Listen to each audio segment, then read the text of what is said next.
Estamos agora na nossa semana 4 no nosso plano de estudos tutorado. Aí a gente vai ver sobre temperaturas, escala termométricas e dilatação linear. Então, o que seria temperatura? Temperatura é uma grandeza física que mede a energia cinética média de cada grau de liberdade de cada uma das partículas do sistema em equilíbrio. Então, basicamente, a temperatura ela mede o estado de agitação de moléculas. Então, dessas moléculas de uma substância. Então, a temperatura está associada a essa agitação das moléculas, né? Então, mede a energia cinética. Quando falamos em movimentação, a gente logo sabe que a energia do movimento é a energia cinética. Então, temos para medir a temperatura algumas escalas termométricas. Então, vamos falar aqui das principais, a escala Celsius, né, que a maioria dos países utiliza, né, é a escala termométrica oficial na maioria dos países. Ela foi criada no século XVIII pelo suíço Anders Celsius e possui 100 intervalos. O que é esses 100 intervalos? É os graus que ela possui em partes do estado de fusão da água até o estado de ebulição. Então, esse estado, então, dividiu-se em 100 partes iguais, depois a gente vai ver um pouquinho. Fahrenheit foi uma outra escala, foi criada em 1714 pelo alemão Daniel Fahrenheit. Essa escala é utilizada por países de língua inglesa. Fahrenheit criou o primeiro termômetro de mercúrio, então ele utilizou o mercúrio que ele conseguia atingir uma temperatura menor antes dele solidificar, né? De mudar ali o estado de fusão, solidificação ali do líquido, né? Então ele conseguiu encontrar nesse termômetro de mercúrio que a gente utiliza hoje ainda o mercúrio, né? A maioria dos termômetros é utilizado em mercúrio, mas ele fez os seus experimentos baseado no, no termômetro de mercúrio. E a escala Kelvin, né, conhecida como escala absoluta por não possuir valores negativos. Então, a escala Kelvin foi construída pelo irlandês William Thomson, conhecido como Lord Kelvin.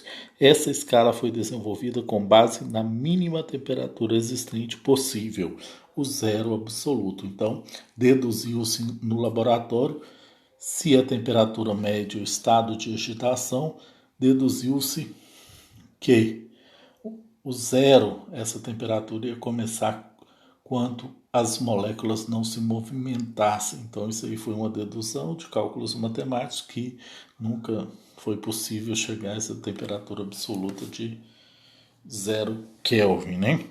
Então, observando aí, passando aí para o nosso próximo slide, a gente vai falar os pontos fixos aí, né, de fusão e de ebulição, né, na escala Celsius. O ponto de fusão é 0 graus e o ponto de ebulição é 100 graus Celsius para a água, né?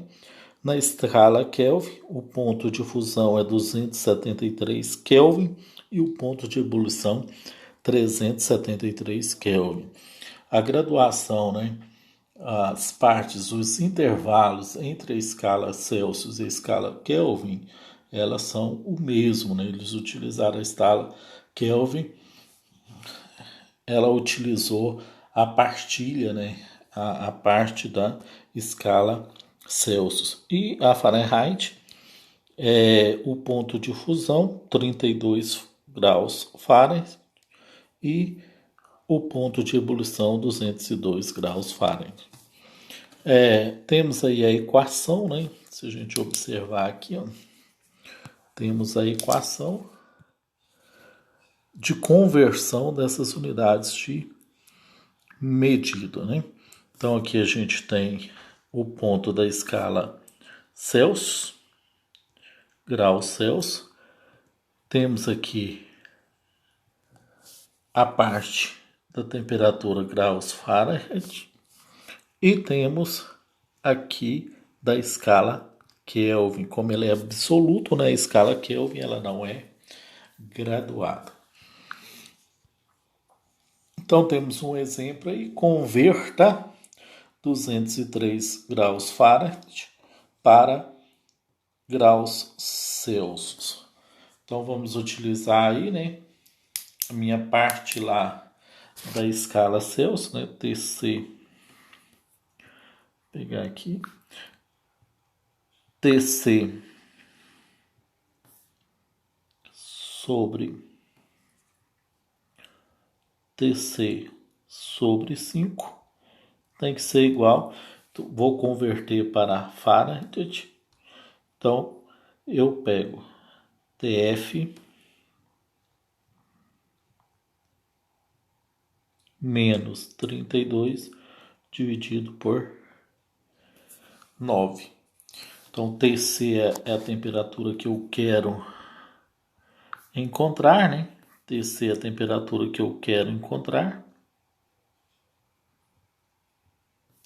TC é a temperatura que eu quero encontrar, dividido por 5, é igual a TF. Eu quero converter 113, né? 113 menos 32, dividido por 9. Então, passando para cá, TC por 5 é igual 113 menos 32 dá 81. 81 dividido por 9. 81, esse aqui eu já posso simplificar, né? Posso simplificar aqui, 81 por 9, vai sobrar 9, multiplicando cruzado. Então eu tenho aqui que TC, então a temperatura equivalente a 103 graus Fahrenheit é 45 graus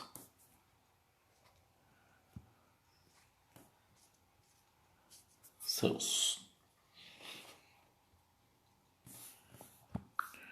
Outra unidade que a gente está vendo aí é sobre a dilatação térmica.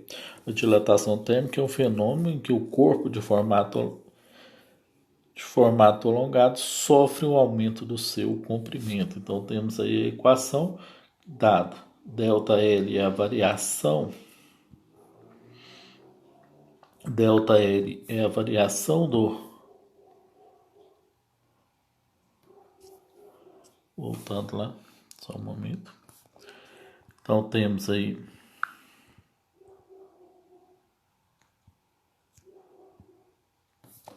ΔL é a minha dilatação linear, L0 é meu comprimento inicial e o alfa aqui é o meu coeficiente de dilatação linear, né? E ΔT é a minha variação da temperatura. Então, a variação do comprimento ele é diretamente proporcional ao comprimento inicial do coeficiente de dilatação vezes a variação da temperatura. Passando aqui um exemplo. Fala aqui, nesse exemplo, um fio de aço apresenta comprimento inicial igual a 20 metros. Então, o comprimento dele inicial é 20 metros.